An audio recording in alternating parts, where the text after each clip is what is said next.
Good afternoon, and thank you for joining me for another office hours training. I am Crystal L. Gunn, your financial strategist and small business advisor. Part of my job as a strategist, be it on the business side or the personal side, is to help you create a solid financial relationship. And on the business side, a strong business base or foundation on which you can grow. But I also help you to have some aha moments. I help you to understand why you operate the way that you operate so that you can heal from all of that and grow. All that helps with the breakthroughs. That's where you start to shift. That's where the magic happens, being on your personal side, on your personal finances, or in your overall business. And that shift is necessary for our next level of elevation, right? It's so necessary. So last week, I started to unpack some of our bad money and finance habits observed in us in Black America. And last week, I started talking about the lack of budgeting, the historical context which shaped your financial relationship, the generational impact, and the socioeconomic challenges. Because we have to peel back all of those layers in order to break the curse or to heal the financial relationship so we can build new strategies for the generations that follow. So this week, I started on the legacy of insufficient savings and the historical context. And I also talked about the generational impact yesterday. Today, I want to move to the socioeconomic challenges. And remember, all of this is about mindset and understanding the way that we operate so that we can heal it, we can then thrive, and we can prepare for the next generation, right? So let's look at income disparity. So African Americans on average earn less than their white counterparts and face higher unemployment rates. This income disparity leaves less disposable income available for savings. So with lower earnings and higher rates of financial instability, saving money often becomes a lower priority.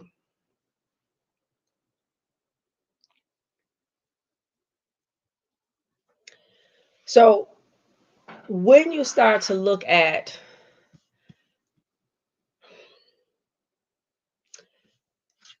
that specific income disparity, it's interesting. I saw a statistic earlier today that said something like the increase in revenue in the city of Detroit, and for white people, the increase was like 60 something percent, but in African Americans, it's only been it's only been about 8%. And the disparity in that is crazy and outrageous, right? But there's so many factors that go into that.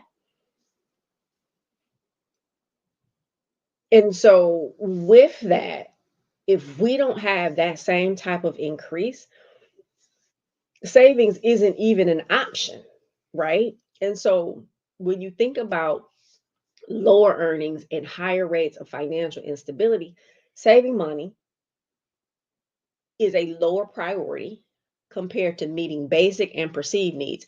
And I always talk about these perceived needs because when we have been conditioned to be consumers, buying more and more things and neglecting estate planning and wealth building, it's part of the problem, but it goes hand in hand with those two things.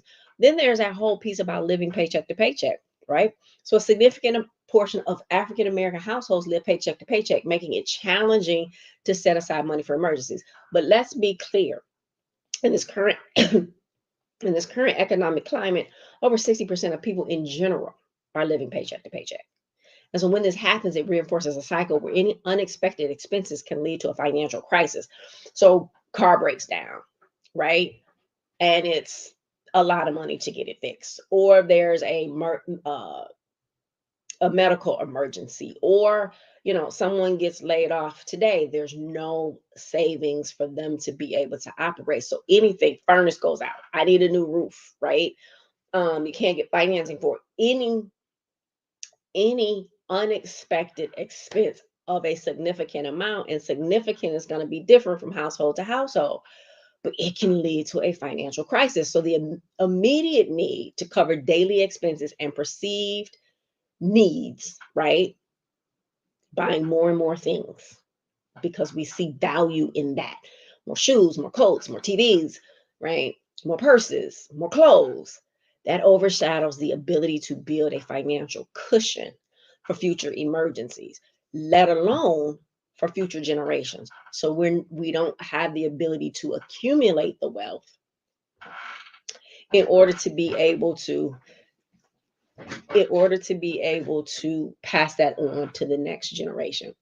And then let's look at lack of access to financial education.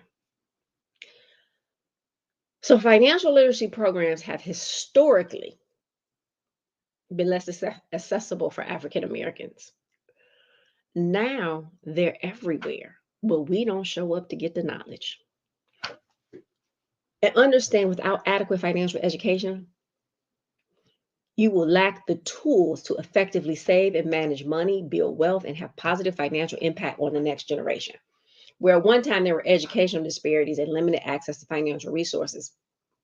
But again, now no one just shows up. Shame, insecurity, vulnerability, self-worth, and other harming mindsets keeps us from getting the very thing needed to change our financial relationships, right? Or here's the other thing I found.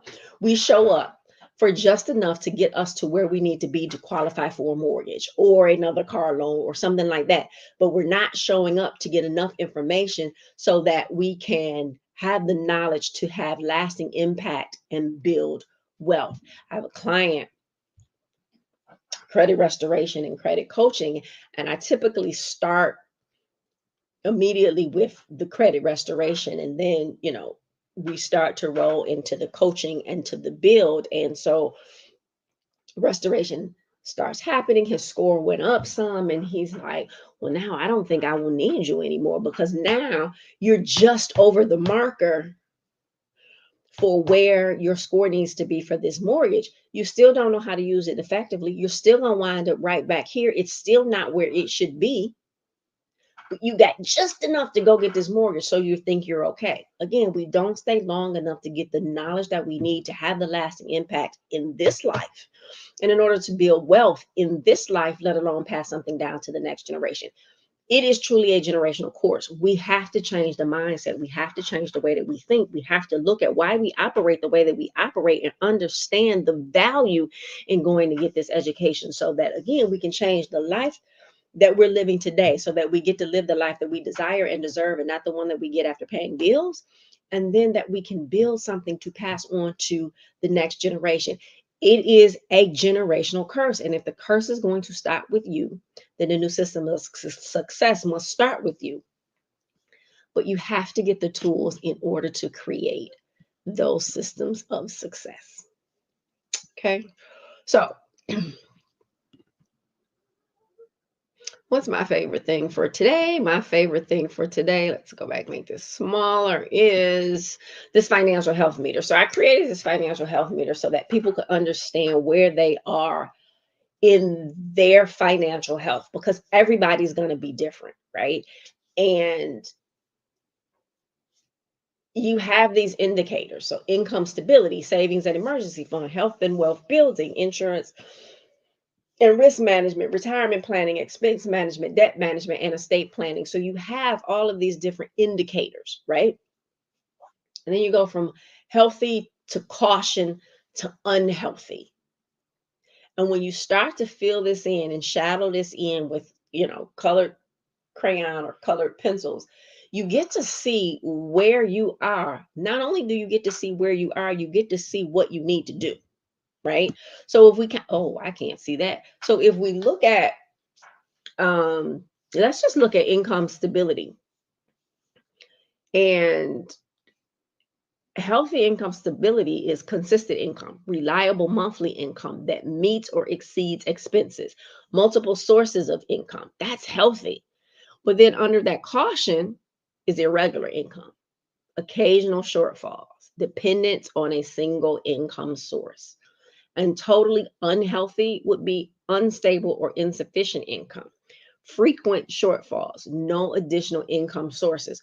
So let's go down to look at risk, insurance and risk management. Healthy would be comprehensive insurance coverage, health, life, property, regular policy reviews. Some people get into a policy and they never go back and get a review. Your credit goes up. You never go back and get a review. Credit is tied to that insurance that you're paying, right? And so caution under insurance and risk management would be basic insurance coverage is all that you have. You have some, but it's very basic.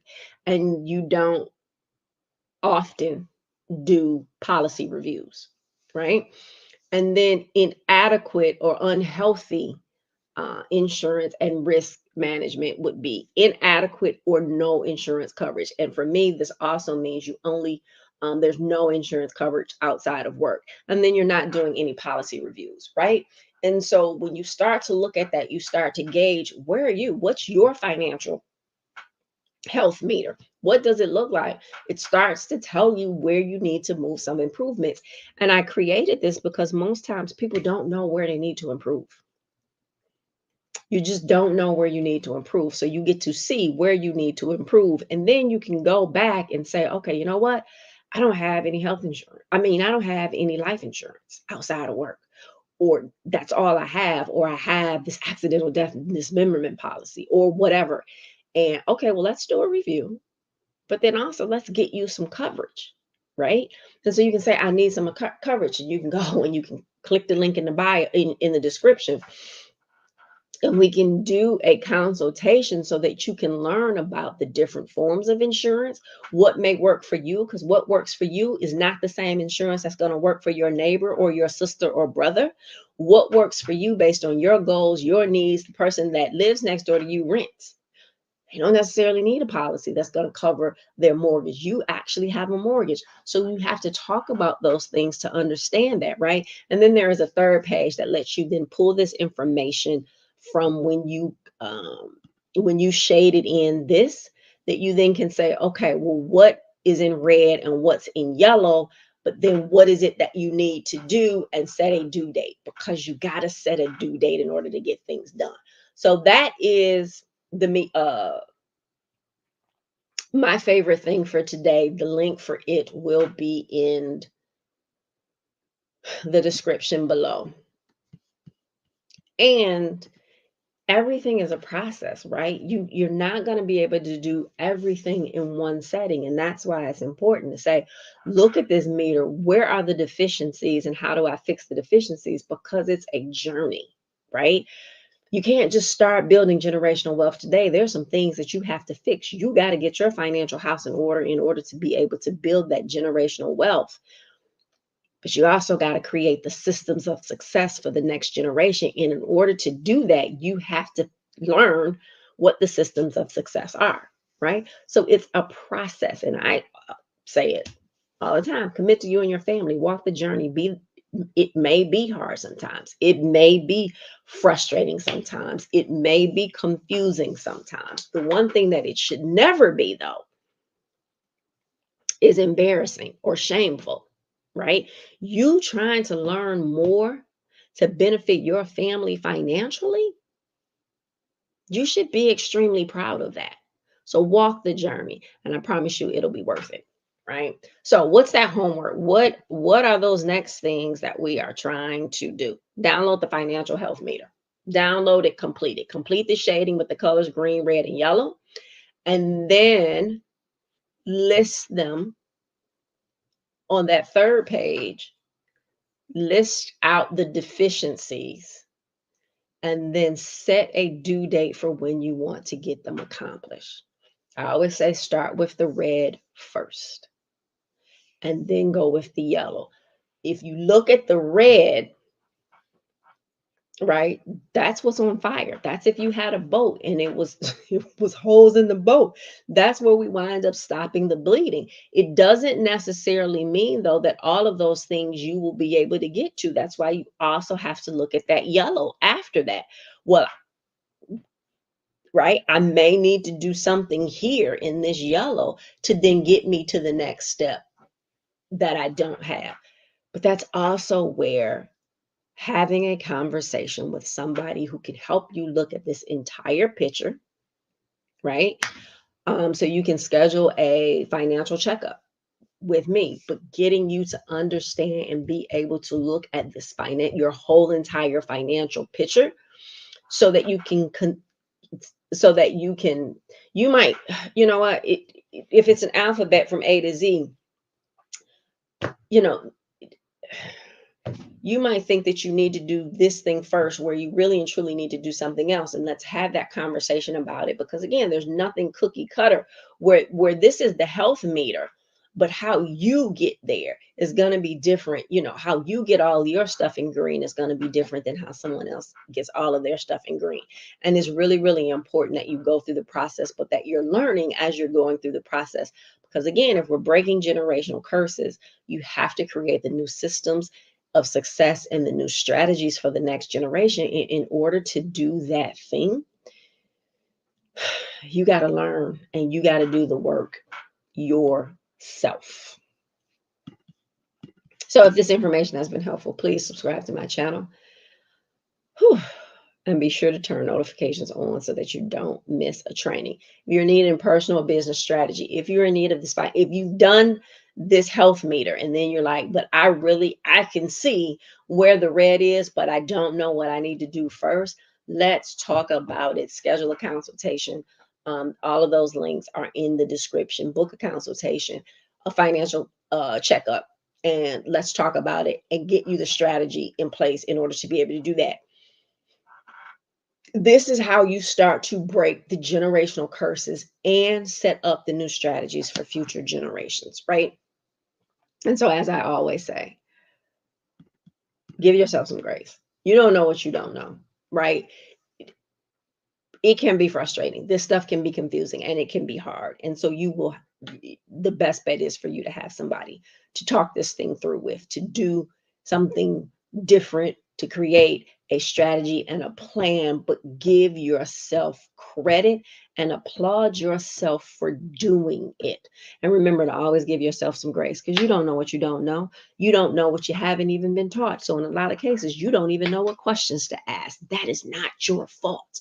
But what is your fault is wanting something different and not going out there to get all of the information in order to be able to change your circumstance and the circumstance for the generation that follows you.